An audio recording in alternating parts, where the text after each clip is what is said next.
So, guys, you remember that on the 19th of February 2025, the ANC Minister of Finance, Ino Godongwana, was supposed to deliver the budget speech. But again, he could not deliver the budget speech because there was no consensus inside the GNU.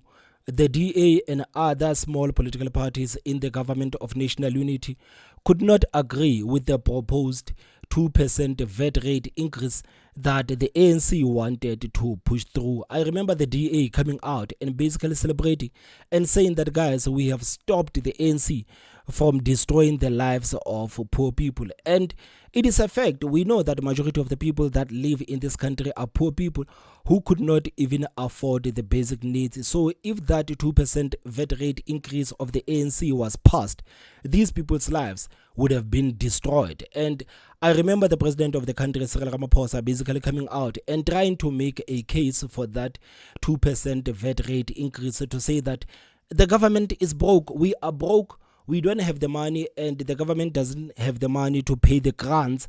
The government doesn't have the money to pay the essential workers. So Cyril Ramaphosa and his people, they actually think that by taxing poor South Africans, this is the best solution they could actually come up with, despite the people and the economical experts giving these people advices to say that, guys, you have a bloated cabinet. I mean, Ramaphosa spends over 1 billion rand on his cabinet a year. Over 1 billion rands, and you look at these people, you look at their blue lights, you look at the type of cars these people are using. These people are not even using the fuel efficient cars. These people are using the BMWs, they are using the Mercedes Benzes. You look at the security personnel of these people, you look at the perks of the people that are in government, you look at the perks of the people that are in parliament, you look at the salaries of the ministers, the salaries of the members of parliament. These are the things that could be slashed. Some of these things could actually be slashed. You look at the deputy ministers.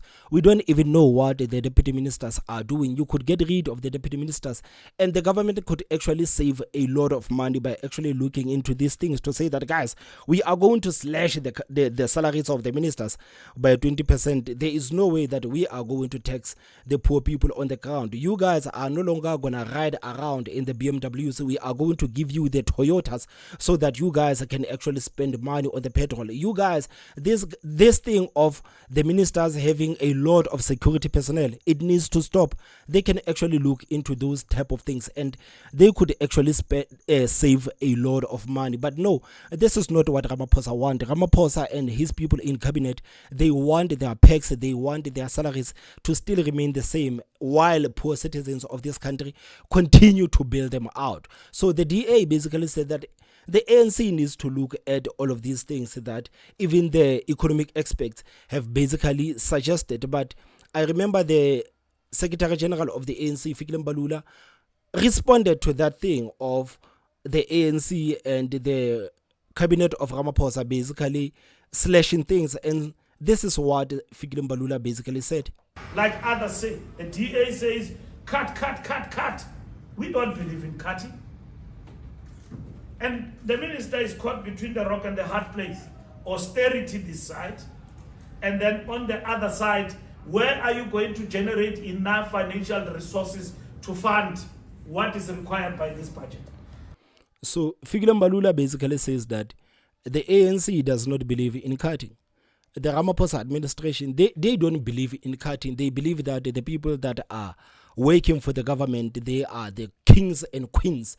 So the average citizens must continue to pay for these people to have all of these luxurious lifestyles. They don't believe in cutting. This is what Fikile Mbalula says. And on the same breath, he says that we don't know where are we actually going to get the money to pay for all of these things that are required. So he doesn't believe in cutting.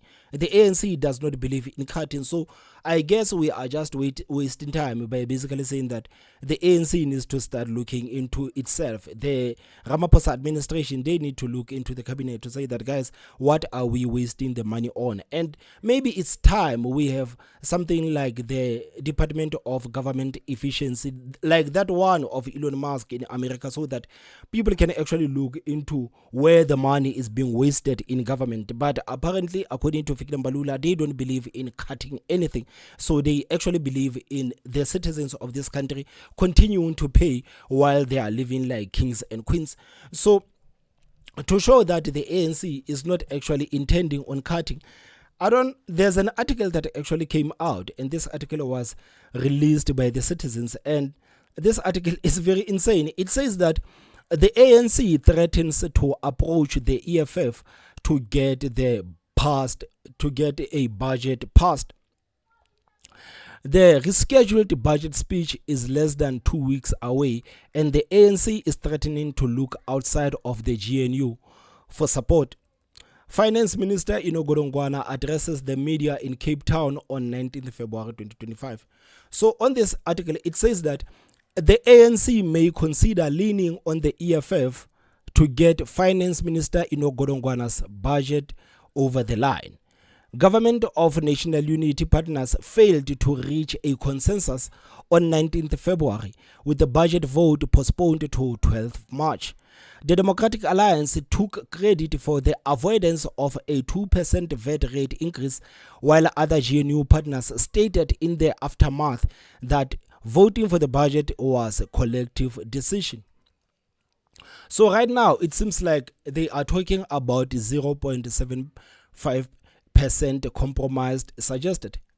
However, the ANC is said to be growing frustrated with the DA's public anti-VAT increase stance, accusing them of politicizing the issue to the detriment of the GNU. So, according to the ANC, the DA was supposed to say that yes, we agree with that 2% VAT rate increase because we want to we want to be the partners of the GNU. So right now it is a fact that the ANC, they are very frustrated with the DA to say that how dare you guys, how dare you protect these peasants of South Africans that are supposed to fund our luxurious lifestyles? How dare you, DA, stand in our way when we were supposed to tax these people until they basically die? So the ANC actually thought that the DA would agree with this VAT rate increase because the DA would want to be the partners of the GNU. So now they are saying that no, these people are just politicizing the issue of the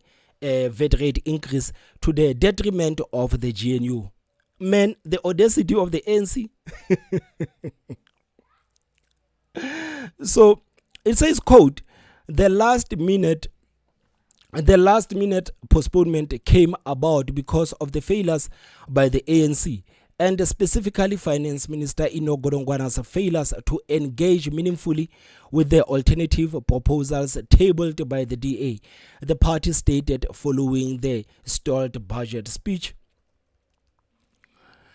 The parties have been locked in negotiations since the shock failure to pass the budget, with Sunday Time reporting that the ANC has threatened to approach the EFF for the required votes should the DA not budge. So basically the ANC is basically threatening to go to the EFF to get the votes to get this 0.7% VAT rate passed. So I guess, I hope the DA, not the DA, I hope the EFF understands that if they actually side with the ANC to increase the VAT rate, it is going to destroy them politically. It is going to destroy them politically the same way it was going to destroy the DA and other political parties in the GNU should the 2% VAT rate increase have passed. If that 2% VAT rate increase had passed, the DA and other political parties in the GNU would have been destroyed politically. So the ANC says that no, if the DA does not budge, then we are going to approach the EFF to get this new budget passed. So I hope that the EFF basically understands that if they agree with the ANC to get this budget passed, it is going to destroy them politically. It is going to destroy them politically because the EFF, it is a political party that actually presents itself as a political party for the poor, the political party that is looking out for the interest of the poor people in this country. And increasing the VAT rate, it is not a position of pro-poor people in this country. So if the EFF is going to agree with this proposal by the ANC, it is going to destroy them politically. So The article continues to say that Treasury suggesting a 0.75% VAT rate increase, while the DA remains adamant that a VAT increase would negatively affect those struggling to make the ends meet. So it seems like the DA is not budging. It seems like the DA is not budging. That, guys, there are a lot of avenues that you can actually look into. But when it comes to this thing of actually increasing the VAT rate, it is going to destroy the lives of the people that could not even afford the basic needs. You hear the DA says that the people that are struggling to make the ends meet, this VAT rate increase, it is going to destroy them. It is going to destroy them. So it seems like maybe the ANC might as well go and have negotiations with the EFF, because the DA is not budge. The DA is not budge. And the article says, quote, if the EFF want to support a VAT rate increase that will hurt the poor, then they must explain that to their voters. This is John Steenhuisen basically telling the Sunday Times that if the EFF is going to support this VAT rate proposal, then they will have to go to their supporters and basically explain to them why they agreed with the ANC that the VAT rate should actually be increased, and while they know very well what this VAT rate increase is going to do to the poor people in this country.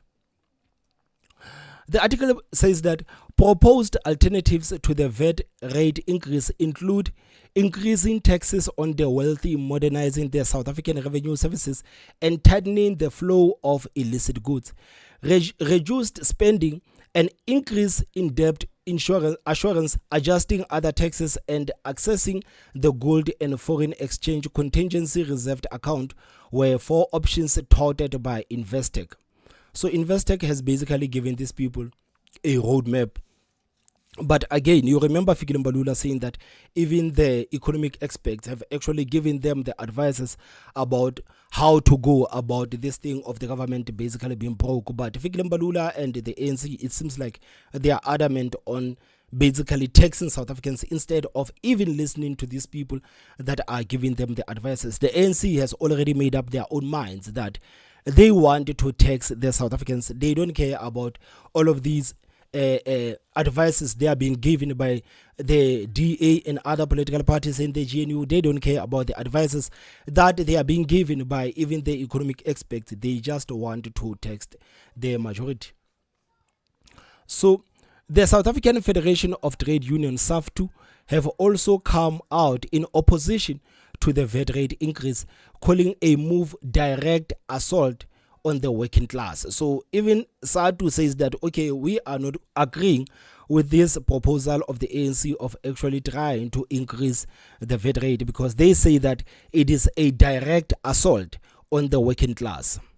We call for the increased taxation on the wealthy and corporation and stricter exchange controls to curb capital flights and tax evasion by the unpatriotic bourgeoisie. So this is what SAFTU has basically said. So I guess we will see how it is going to go, with the ANC basically threatening the GNU to approaching the DA if they are not in favor of them basically increasing the VAT rate. They say, no, if you guys don't want to increase this VAT rate, if you are not going to back up our proposal to increase the VAT rate, then we are going to approach the EFF. So it seems like the ANC has already made up their own minds. They are not going to listen to anybody. They just want to tax South Africans. So I guess we will see how it is going to go. And just like John Steenhuisen has said, that if the EFF basically back up this plan of the ANC, and then they are going to face a lot of backlash,